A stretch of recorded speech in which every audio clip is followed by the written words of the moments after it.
भाईजान ये घर देखे कितना खूबसूरत लग रहा है ना। माशाल्लाह। ऊपर वाले ने चाहा तो हम भी अपनी बेगम के साथ ऐसी आलीशान घर में रहेंगे। तो बुला लो अपनी बेगम को, अरे भाईजान, क्योंकि अब से ये जमीन वक्फ की प्रॉपर्टी है। ओ मियाँ, ये मेरे बाप दादाओं की भूमि है, जिसके ऊपर खून पसीने की कमाई से बनाया हुआ मेरा घर है नहीं था, क्योंकि अब से ये वक्फ बोर्ड का है। कौन सा बोर्ड?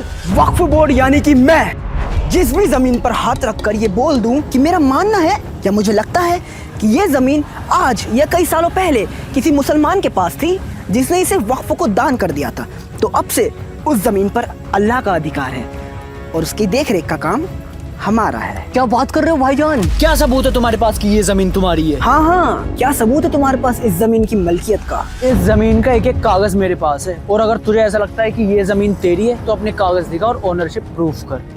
मियाँ, इन्हें बताइए ना कि कागज तो हम ज्यादा दिखाते नहीं हैं, क्योंकि वक्फ एक्ट के सेक्शन 40 के तहत आपको ही अपनी जमीन की मलकियत का सबूत देना होगा, जो कि अगर आप नहीं दे पाए तो हमारा फैसला आखिरी होगा और आपको अपना ये घर खाली करना पड़ेगा। अबे होता कौन है तू फैसला सुनाने वाला? अब तू मुझे बताएगा कि ये घर मेरा है किसी और का है? तुझे तो मैं कोर्ट में देख लूंगा। नहीं देख पाओगे। मियाँ, इस खलीफा को तो सेक्शन 85 भी नहीं पता, जिसके हिसाब से वक्फ के मसलों में दूसरा कोई भी कोर्ट दखल अंदाजी नहीं कर सकता और ना ही तू वहाँ जा सकता है। और अगर मेरे फैसले से कोई भी दिक्कत है तो अपने कागज दिखाने हमारे ही वक्फ ट्रिब्यूनल में आ जाना। अबे कैसा एक्ट है यार ये? तेरे खिलाफ लड़ने के लिए तेरे ही लोगों के पास जाना पड़ेगा। अब यही तो वो कट है जिस पे दुनिया पट है। आ मेरी जान।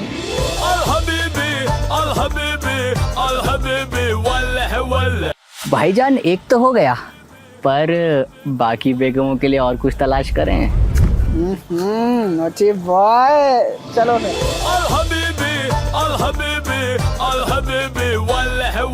अब तो हम मालामाल हो गए भाईजान, अब तो बस बेगमों के साथ आराम फरमाना है।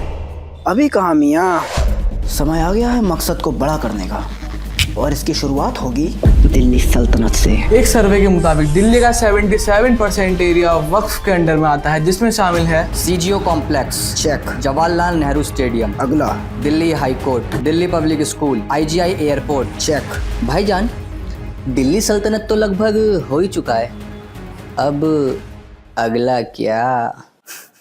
तेना इंडिया मंगलवार करो। और साहब जी, अपनी बिटिया की शादी है अगले महीने, तो उसके लिए मैं अपनी जमीन का कुछ हिस्सा रेड्डी साहब के नाम करना चाहता हूँ, तो जो भी कागजाती काम है वो आप जल्दी से निपटा दीजिए। पर राम गोपाल, ये जमीन तो तुम्हारी है ही नहीं। क्या? हाँ, हमारे रिकॉर्ड में तो तुम्हारे क्या, तुम्हारी पूरी गाँव की जमीनें वक्फ बोर्ड की दिख रही हैं, और उनके बोर्ड से एनओसी लाए बिना तुम इसे बेच नहीं सकते। ऐसा लगाओ साहब, मेरी बेटी की शादी रुक जाएगी और कुछ नहीं है मेरे पास। तो देखा आपने कैसे इस गांव के लोगों को पता चला कि इनका पूरा का पूरा गांव ही वक्फ बोर्ड के अंदर आता है, वो भी बिना किसी ठोस सबूत के। ऐसा ये किस बिहार में हुआ है जहां पूरे गांव पर वक्फ ने कब्जा कर लिया और 30 दिन में उन्हें उन्हीं का घर खाली करने की धमकी दे रहे हैं। आज की ताजा खबर में जाकिर नाइक का बड़ा बयान कहा, अंबानी का घर भी वक्फ की प्रॉपर्टी पर बना हुआ है। पिछले 10 सालों में वक्फ की प्रॉपर्टीज डबल हो चुकी है, आंकड़े आपके सामने है। AIUD चीफ बदरुद्दीन अजमल का बड़ा बयान कहा, पार्लियामेंट भी वक्फ की जमीन पर बना है। भारत में रेलवे और आर्मी के आज वक्फ बोर्ड के पास सबसे ज्यादा जमीनें हैं। अबे ओ मुतवल्ली, तेरी कयामत आने वाली है, क्योंकि तेरे वक्फ का वक्त ना खत्म होने को आ रहा है। सरकार एक नया बिल ला रही है जिसमें तुझे अपनी सारी प्रॉपर्टी के कागज दिखाने पड़ेंगे, वरना सरकार उसे छीन लेगी। जबान संभाल कर बोल मियां, अगर ऐसा हुआ तो यूपी में हमारे पास 1,21,000 जमीनें हैं, जिसमें से 1,12,000 के कोई कागज नहीं है हमारे पास, और तेलंगाना में 33,000 में से 90% जमीनें बिना कागज की हैं। तो इसका मतलब तुझे उन सब की लूटी हुई जमीनें वापस लौटानी पड़ेंगी। एक बार जो जमीन वक्फ की हो गई तो कयामत के दिन तक वो वक्फ ही रहेगी, यही हमारा उसूल है। अपने उसूल की बत्ती बना के दीपक जला ले, क्योंकि इस बिल के एक्ट बनने के बाद चाचा नेहरू की दी गई तेरी सारी असीमित शक्तियों पर लगाम लगा दी जाएगी। कैसी लगाम? मम्मी, तुझे तो वक्फ अमेंडमेंट बिल 2024 के बारे में कुछ पता ही नहीं है। पहले जैसे तो किसी भी जमीन को वक्फ बोर्ड के बता देता था बिना किसी लीगल डॉक्यूमेंट के, वो पावर अब तुझसे छीन ली जाएगी।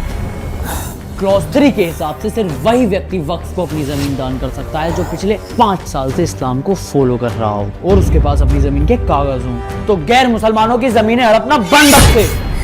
तुझे अपनी सेंट्रल वक्फ काउंसिल में अब 2 मुस्लिम महिलाओं के साथ हिंदू, सिख, ईसाई जैसे 2 गैर मुसलमानों को भी शामिल करना होगा।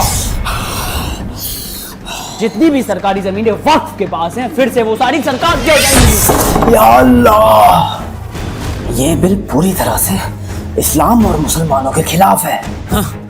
तेरे वक्फ ट्रिब्यूनल में जो 40,000 से ज्यादा पेंडिंग केसेस पड़े हैं ना, उसमें से 10,000 तो खुद मुसलमानों ने किए हैं जिनकी जमीन तूने हड़प रखी है। और जितनी पावर हिंदुस्तान में वक्फ के पास है उतनी पावर किसी इस्लामिक कंट्री में वक्फ के पास नहीं है। ये बिल एक्ट बन जाए, ऐसा हो नहीं सकता, मैं ऐसा होने नहीं दूंगा।